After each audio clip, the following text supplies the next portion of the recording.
Video number 1 मा तपाईलाई स्वागत छ। फर्स्टली हामीहरु टिचरले कसरी लर्निङ म्यानेजमेन्ट सिस्टमलाई एक्सेस गर्न सक्नुहुन्छ त्यसको बारेमा फुल इन्फर्मेसन दिनेवाला छु यो भिडियोमा। सबैभन्दा पहिला तपाईको स्कुलले जुन तपाईलाई एसएमएस गरेको छ त्यहाँ एउटा लिंक छ, त्यो लिंकलाई एकचोटी एक्सेस गर्नुस्। फर एक्जाम्पल यो हाम्रो lms.quest.com। ओके, अब टिचरले के गर्नु पर्यो, सबैभन्दा पहिला यहाँ साइन अप भन्ने बटन छ, यसमा क्लिक गर्नुस् र आफ्नो डेटा एन्ट्री गरिदिनुस्।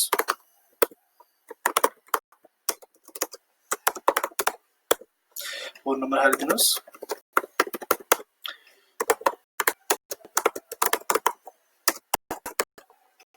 ओके, त्यसपछि यसलाई साइन अप गरिदिनुस्। यहाँ देख्न सक्नुहुन्छ तपाईको रेजिस्ट्रेसन सक्सेसफुल भइसकेको छ। तपाईले आफ्नो मेल बक्समा गएर इमेललाई भेरिफाई गरिदिनु पर्ने हुन्छ। ओके, तपाईको मेल बक्स यहाँ साइडमा खोलेर राखेछु।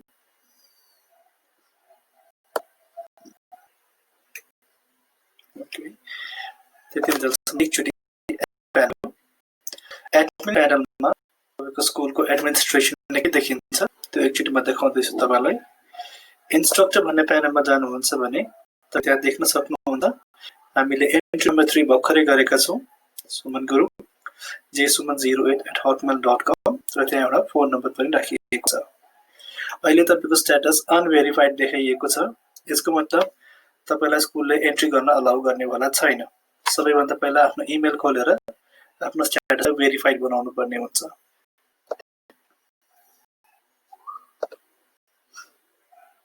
यदि इमेल तपाईको मेल बक्समा आएको छैन भने तपाईले आफ्नो जंक मेलमा पनि एक्चुअली चेक गर्न सक्नुहुन्छ।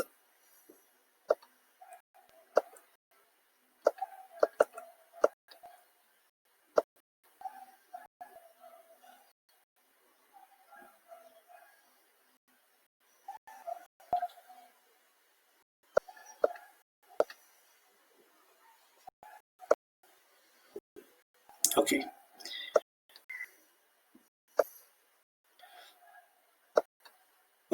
यहाँ हेर्न सक्छौं एउटा इमेल सेक्सनलाई फलो गरी लिंकलाई क्लिक गर्नुहोस्। तपाईको इमेल अटोमेटिक भेरिफाई हुन्छ।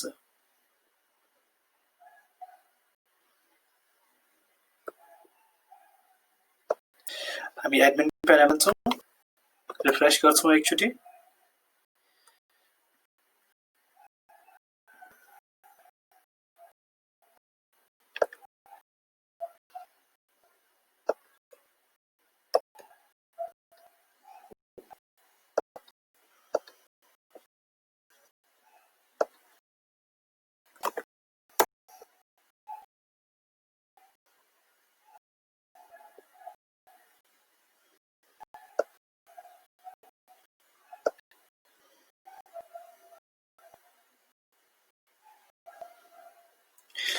यहाँ तपाईले देख्न सक्नुहुन्छ लिंकमा क्लिक गरिसकेपछि तपाईको स्ट्याटस अनभेरिफाइडबाट अब भेरिफाइड हुन्छ।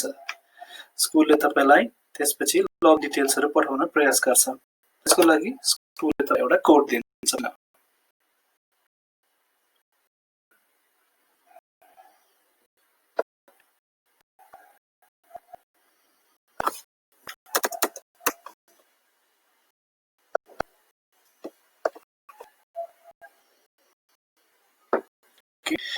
त्यस स्कुलले तपाईलाई यहाँ क्लिक गरी सेन्ड लग डिटेल्स गरिदिनुहुन्छ र तपाईको फोनमा र तपाईको इमेलमा एउटा इन्फर्मेसन तपाईलाई पाइएको हुन्छ जसमा तपाईको युजर नेम र पासवर्ड हुन्छ।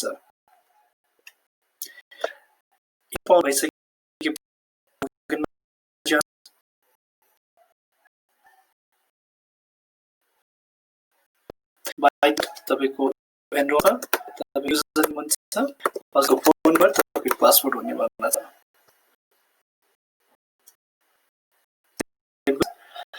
यो हो तपाईको teachers.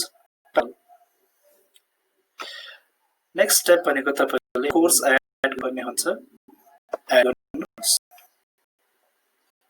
Course title. For example यदि तपाई क्लास 10 लाई म्याथमेटिक्स पढाउनुहुन्छ भने लेख्न सक्नुहुन्छ क्लास 10 म्याथ्स। डिस्क्रिप्सन एड गर्न सक्नुहुन्छ।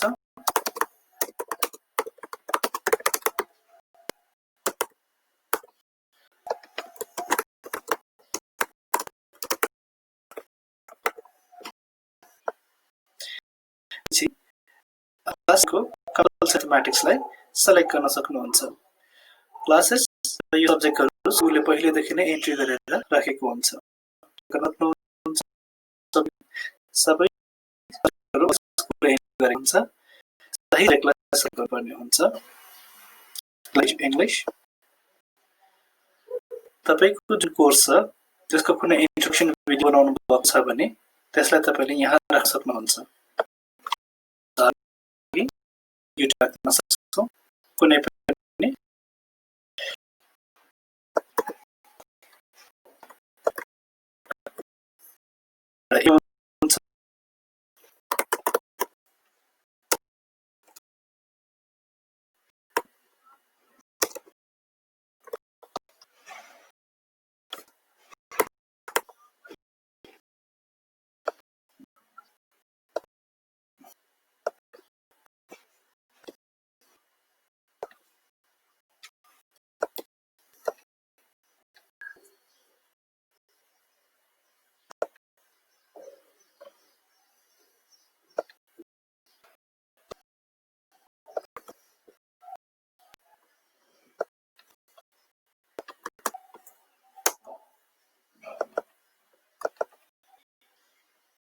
नेक्स्ट यसलाई इग्नोर गर्न सक्नुहुन्छ, सबमिट गरिदिनुहोस्।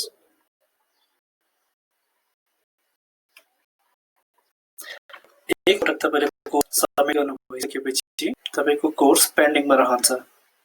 जबसम्म तपाईलाई स्कुलले पर्मिसन दिँदैन तबसम्म तपाईले एड गरेको कोर्सहरु विद्यार्थीसम्म पुग्नेवाला छैन। त्यसपछि एक्चुअली एडमिन लगलाई खोलेर हेरौं एडमिनिस्ट्रेसनले के देख्नेवाला छ। प्रोसेस गयो भने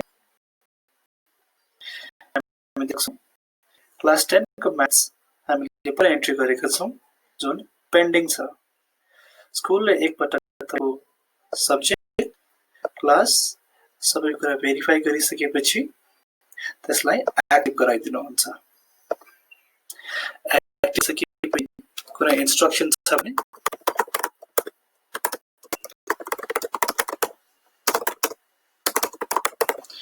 लेखेर मलाई इमेल गरिन्छ स्कुलले। अब कोर्स एक्टिभ भइसकेको छ। कोर्स एक्टिभ तपाईले इमेलमा इन्फर्मेसन पाउनुहुन्छ, तपाईको मेल बक्समा पाउनुहुन्छ। अब टिचर प्यानल